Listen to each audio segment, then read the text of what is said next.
नमस्कार, मैं सूरज कुमार। कटिहार की राजनीति पिछले कुछ दिनों से यहाँ का माहौल काफी गरमाया हुआ था और लगभग हॉट सीट के रूप में कटिहार विधानसभा का यह सीट उभर कर आया था और एक ऐसा फैसला जो कटिहार विधानसभा का सारा रुख बदल दिया है। और वो रुख बदलने वाली पार्टी और उसके उम्मीदवार हमारे साथ मौजूद है। सौरभ अग्रवाल जी मौजूद है, जो कि महागठबंधन के वीआईपी सीट से इस बार कटिहार विधानसभा से चुनाव लड़ेंगे। सबसे पहले सर स्वागत है आपका, आपने अपना कीमती समय में दिया है।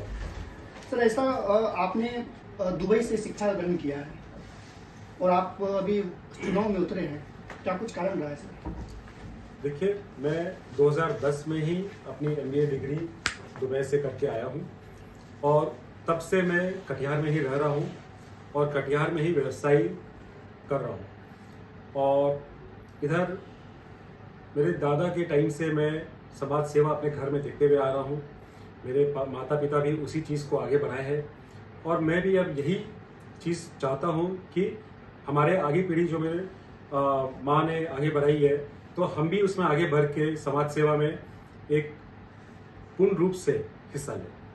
सौरभ जी, पिताजी आपके बीजेपी में हैं और आप अचानक से वीआईपी में कैसे कुछ ये सब एडजस्ट हो पाया?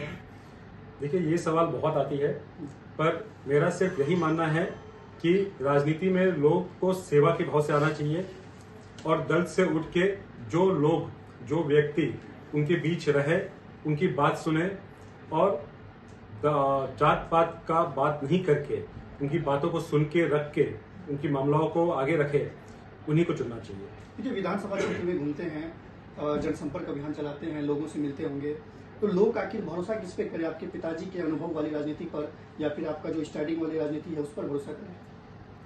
देखिए, मेरे पिताजी की जो राजनीति रही है वो हमेशा सेवा भाव की रही है जी।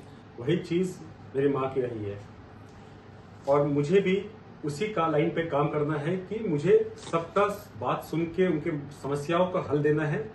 और जो कटिहार का मूल मुद्दा है, जो यहाँ पे बेरोजगारी है कटिहार में, जो यहाँ पे सड़क की जो संकट है, जो बाहरी सड़क जो जैसे आपका गौशाला की फ्लाईओवर अभी इतने सालों से नहीं बन पा रही है। बुडको और नगर निगम अलग है। अगर आपको ध्यान होगी तो बुडको एक सरकारी एजेंसी है। बुडको के द्वारा स्टॉर्म वाटर ड्रेनेज कटिहार में बनाया जा रहा है।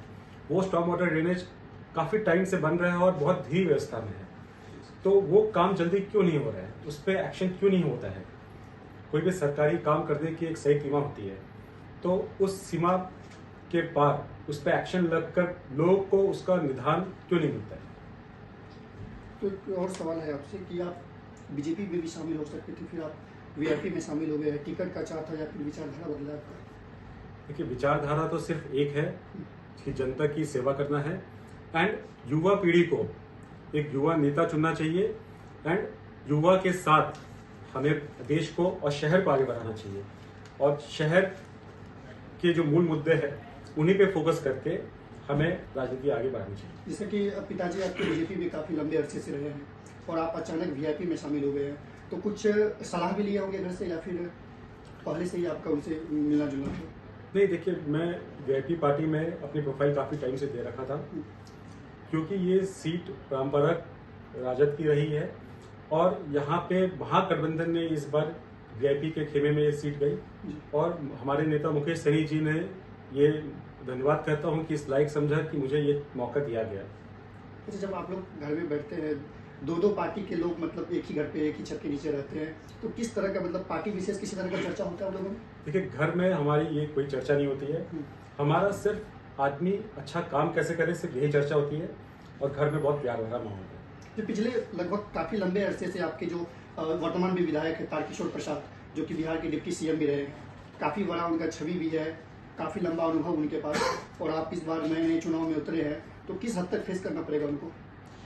देखिए, मुझे फेस नहीं करना है उनको, मुझे सिर्फ और सिर्फ जनता की जो मूल प्रॉब्लम्स है वो जनता से सुन के वही बातें उनको रखनी है जनता के बीच कि 20 साल में आपके विधायक ने आपके लिए क्या किया। जो हमारे वर्तमान विधायक है वो 20 साल से विधायक है, डिप्टी सीएम रहे हैं, तो उन्होंने कटिहार की जनता को क्या दिया है, वो ये बात कटिहार की जनता को सोचनी चाहिए। तो ऐसा बोला जा रहा है कि पिछले 20 साल में तो चौतरफा विकास हुआ है, खास करके कटिहार विधानसभा क्षेत्र में भी, क्योंकि बीजेपी का यहाँ पर विधायक है तो विकास तो होगा ही। आप बताइए क्या विकास हुआ है? गौशाला का जो आपका फ्लाईओवर है कितने सालों से बंद पड़ा है? जो आपके 4 लाइन बनी है दुर्गा स्थान के पीछे से जो जाते हुए जो जा रही है, वहां से क्यों नहीं एक कनेक्शन दिया गया कि दुर्गा स्थान साइड के जो भी लोग रह रहे हैं अपने, वो वहां से सर्विस रोड के द्वारा क्यों नहीं वहां से अपना, क्यों उनको शहर पूरा घूम के आना पड़ रहा है? बहुत सारी चीजें हैं जो कि स्थानीय नेता को उठाना चाहिए और ये मूल चीजें हैं जिससे लोगों की आम जिंदगी बहुत सुधर सकती है। जी। तो आप लगभग कहा जाए तो कटिहार विधानसभा से सबसे युवा उम्मीदवार है, तो युवाओं के लिए क्या कुछ संदेश रहेगा आपका?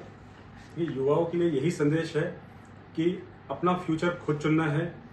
आपने पिछले 20 साल को देख लिया, कई सारे ऐसे युवा हैं जो अभी 18 साल के होंगे, जो पहली बार वोट देंगे, जो 22-23 साल के होंगे। उन्होंने भी काफी समय से देख लिया है कि कटिहार में कैसी राजनीति व्यवस्था चल रही है। तो मेरा उनसे यही विनती है सबसे कि अपनी सोच बूझ, अपने कौशल से इस बार वोट दे और सही नेता को चुने। बहुत बहुत धन्यवाद समझने के लिए। तो अभी हमारे साथ कटिहार विधानसभा क्षेत्र से महागठबंधन के उम्मीदवार वीआईपी के टिकट से सौरभ अग्रवाल जी थे, जिन्होंने अपना मुद्दा बताया है। और कटिहार के सबसे युवा राजनीतिक की बात अगर कही जाए तो उन श्रेणी में सौरभ जी आते हैं और काफी इनका जो मुद्दा था वो मुद्दा आपने हमारे इस पॉडकास्ट में सुना। तब तक के लिए दीजिए इजाजत, नमस्कार।